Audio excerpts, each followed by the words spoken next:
After 6 days, Jesus took with him Peter, James, and John, the brother of James, and led them up a high mountain by themselves. There he was transfigured before them. His face shone like the sun, and his clothes became as white as light. Just then there appeared before them Moses and Elijah talking with Jesus.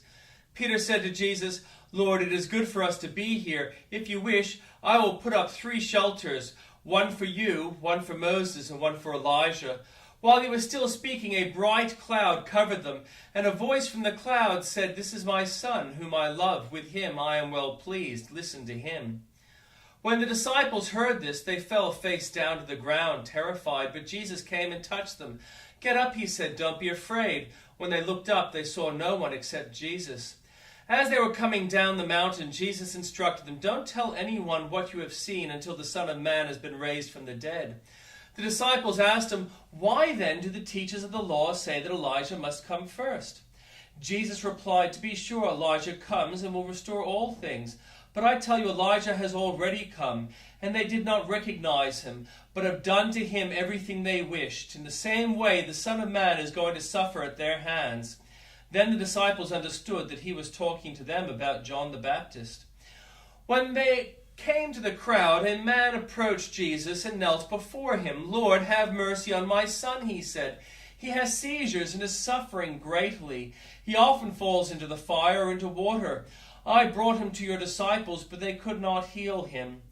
"You unbelieving and perverse generation," Jesus replied, "how long shall I stay with you? How long shall I put up with you? Bring the boy here to me." Jesus rebuked the demon, and it came out of the boy, and he was healed at that moment. Then the disciples came to Jesus in private and asked, "Why couldn't we drive it out?" He replied, "Because you have so little faith. Truly I tell you, if you have faith as small as a mustard seed, you can say to this mountain, 'Move from here to there,' and it will move. Nothing will be impossible for you." When they came together in Galilee, he said to them, "The Son of Man is going to be delivered into the hands of men. They will kill him, and on the 3rd day he will be raised to life." And on the disciples were filled with grief. After Jesus and his disciples arrived in Capernaum, the collectors of the 2 drachma temple tax came to Peter and asked, "Doesn't your teacher pay the temple tax?" "Yes, he does," he replied. When Peter came into the house, Jesus was the first to speak. "What do you think, Simon?" he asked. "From whom do the kings of the earth collect duty and taxes? From their own children or from others?" "From others," Peter answered. "Then the children are exempt," Jesus said to him. "But so that we may not cause offense, go to the lake and throw out your line.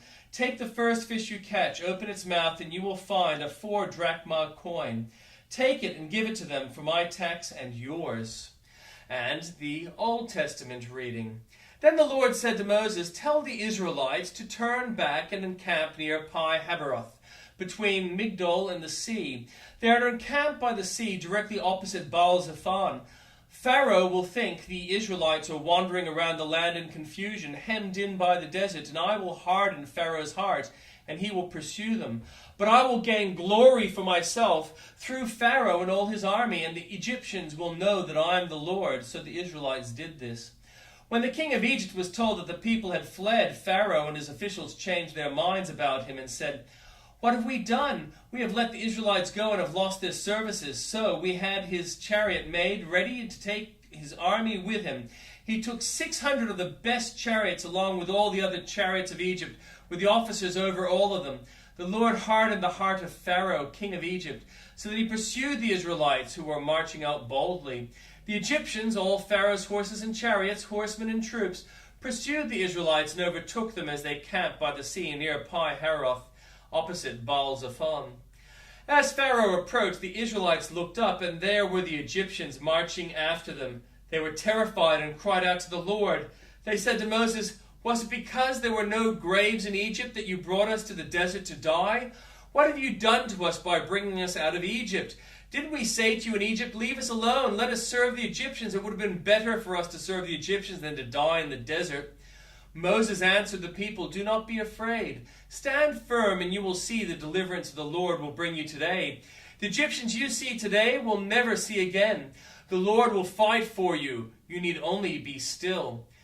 Then the Lord said to Moses, "Why are you crying out to me? Tell the Israelites to move on. Raise your staff and stretch out your hand over the sea to divide the water so that the Israelites can go through the sea on dry ground. I will harden the hearts of the Egyptians so that they will go in after them. And I will rain glory through Pharaoh and all his army, through his chariots and his horsemen. The Egyptians will know that I am the Lord when I gain glory through Pharaoh, his chariots and his horsemen." Then the angel of God, who has been traveling in front of Israel's army, withdrew and went behind them. The pillar of cloud also moved in front and stood behind them. Coming between the armies of Egypt and Israel, throughout the night the cloud brought darkness to the one side and light to the other side, so neither went near the other all night long. Then Moses stretched out his hand over the sea, and all that night the Lord drove the sea back with a strong east wind and turned it into dry land. The waters were divided, and the Israelites went through sea on dry ground, with a wall of water on their right and on their left.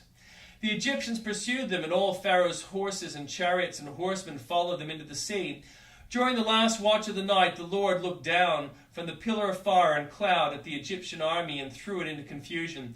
He jammed the wheels of their chariots so that they had difficulty driving, and the Egyptians said, "Let's get away from the Israelites. The Lord is fighting for them against Egypt."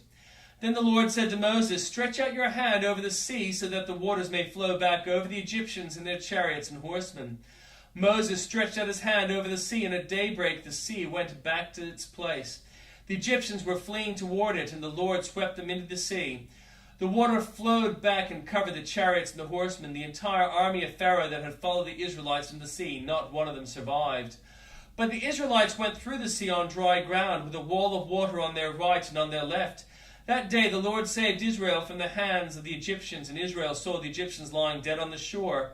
And when the Israelites saw the mighty hand of the Lord displayed against the Egyptians, the people feared the Lord and put their trust in him and in Moses his servant. Then Moses and the Israelites sang this song to the Lord. "I will sing to the Lord, for he is highly exalted. Both horse and driver he's hurled into the sea. The Lord is my strength and my defense. He has become my salvation. He is my God, and I will praise him. My Father's God, and I will exalt him. The Lord is a warrior. The Lord's his name. Pharaoh's chariot and his army he has hurled into the sea. The best of Pharaoh's officers are drowned in the Red Sea. The deep waters have covered them. They sank to the depths like a stone. Your right hand, Lord, was majestic in power. Your right hand, Lord, shattered the enemy. In the greatness of your majesty, you threw down those who opposed you. You unleashed your burning anger. It consumed them like stubble. By the blast of your nostrils, the water piled up. The surging waters stood up like a wall. The deep waters congealed in the heart of the sea, and the enemy boasted, "I will pursue, I will overtake them, I will divide the spoils, I will gorge myself on them. I will draw my sword, and my hand will destroy them." But you blew with your breath, and the sea covered them. They sank like lead in the mighty waters. Who among the gods is like you, Lord? Who is like you, majestic in holiness, awesome in glory, working wonders? You stretch out your right hand, and the earth swallows your enemies. In your unfailing love you will lead the people you have redeemed. In your strength you will guide them to your holy dwelling. The nations will hear and tremble. Anguish will grip the people of Philistia. The chiefs of Edom will be terrified. The leaders of Moab will be seized with trembling. The people of Canaan will melt away. Terror and dread will fall on them. By the power of your arm they will be as still as a stone, until your people pass by, Lord, until the people you brought pass by. You will bring them in and plant them on the mountain and on your inheritance, the place, Lord, you made for your dwelling, the sanctuary, Lord, your hands established. The Lord reigns forever and ever. When Pharaoh's horses, chariots, and horsemen went into the sea, the Lord brought the waters of the sea back over them. But the Israelites walked through the sea on dry ground. Then Miriam the prophet, Aaron's sister, took a timbrel in her hand, and all the women followed her with timbrel and dancing. Miriam sang to them, "Sing to the Lord, for he is highly exalted. Both the horse and driver he's hurled into the sea." Then Moses led Israel from the Red Sea, and they went into the desert of Shur. For 3 days they traveled in the desert without finding water. When they came to Marah, they could not drink its water because it was bitter. That is why the place is called Marah. So the people grumbled against Moses, saying, "What are we to drink?" Then Moses cried out to the Lord, and the Lord showed him a piece of wood. He threw it into the water, and the water became fit to drink. There the Lord issued a ruling and instruction for them to put to the test. He said, "If you listen carefully to the Lord your God and do what is right in his eyes, If you pay attention to his commands and keep all his decrees, I will not bring on you any of the diseases I brought on the Egyptians, for I am the Lord who heals you." Then they came to Elim, where there were 12 springs and 70 palm trees, and they camped there near the water.